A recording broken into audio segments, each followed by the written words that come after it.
without your smart mouth drawing me. There are like these broad things that we have to teach in classrooms.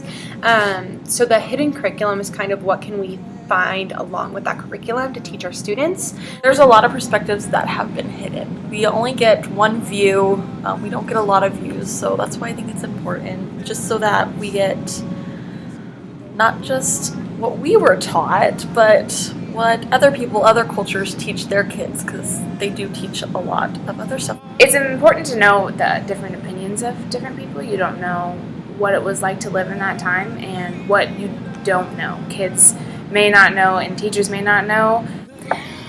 I think it's really important to discuss these things with your students, because even growing up and learning in history class, like, I remember only hearing one side. And when you only hear one side, you don't get the full picture of what really happened. I get little bits of it from my students sometimes, like, this is what my parents say, and I'm like, oh, that's really interesting. So with Missing Voices, for us, for instance, we teach Native Americans, and our standard is just teach the Native American tribes that lived in America. That's kind of it.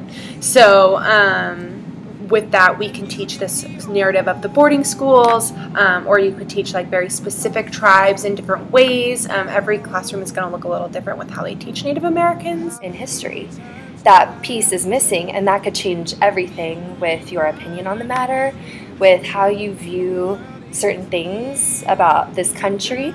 So I think that it's really important to get the full picture. Curriculum, the standard is so broad. In our Native Americans, we don't know exactly what we need to teach and what we can teach, and there's a lot of hidden curriculum within the Native Americans alone. So looking at multiple perspectives, you can see those main like standards that we're supposed to teach about, which is just like different Native American tribes, but then the people within that and explorers. You can talk about again like the Pilgrims and their relationship with the Native Americans. There's just lots of perspectives on one very broad standard that we can teach.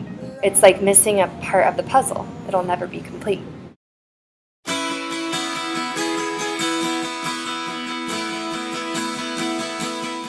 So I think the best way you can teach multiple perspectives is by giving students some information that they can explore and read into text for themselves or watch a video and see what they pull from that.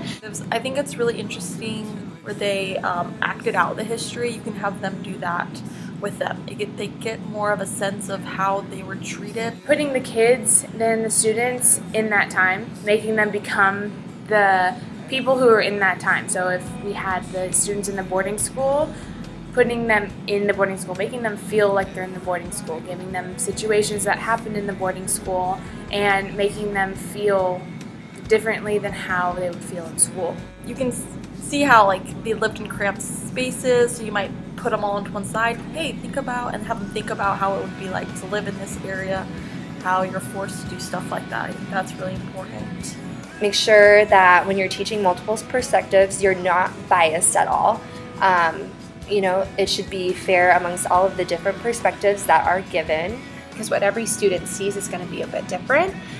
Giving them the information as far as this person in history thought this, and this, and that's what you need to know, is not giving them the freedom to explore some information for themselves. So I think that would probably be the best way to teach perspectives. And when you teach your students, let them have their own opinion on what they think. Try not to guide them in a certain direction, because I think that's part of learning, is creating your own opinions, and they will change as they grow up. It's just giving them the freedom to develop their own thinking. I don't think as a teacher it's our place to push certain opinions, or if we agree with something, then show just that perspective.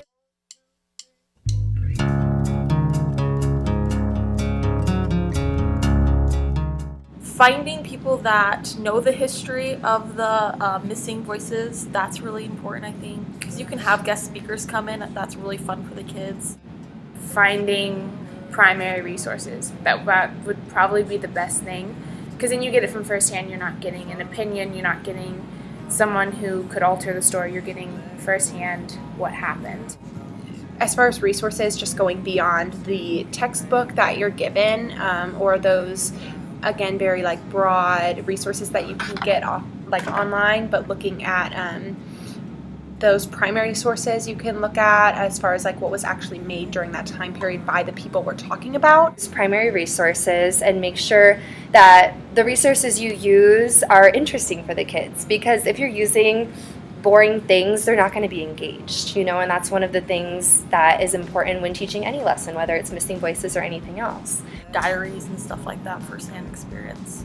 Again, different people, different perspectives within that content area. Coming from the person who was actually there makes such a huge difference, because anybody can rewrite about what they've heard or what their parents have heard and so on, but if it comes from the person who is actually there, that makes it very authentic, and it'll make it more interesting for the kids, and they can put themselves in that person's shoes.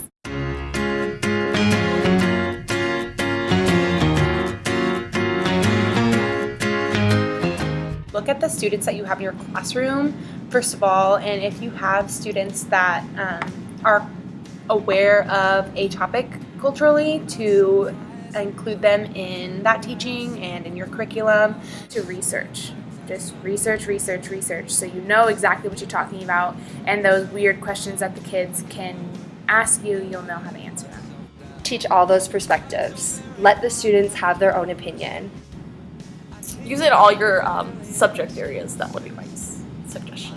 When I was in school, honestly, I don't even remember a lot of the history, the social studies that I learned, because my teachers didn't make it relevant to me. They didn't make it relevant to my life. They didn't make it interesting.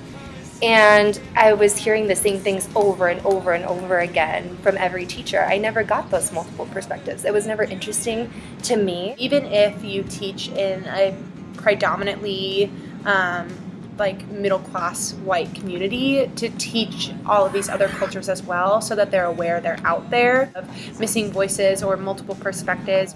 I wish that could have been my teacher teaching me those things. Whoa, I'm waking up.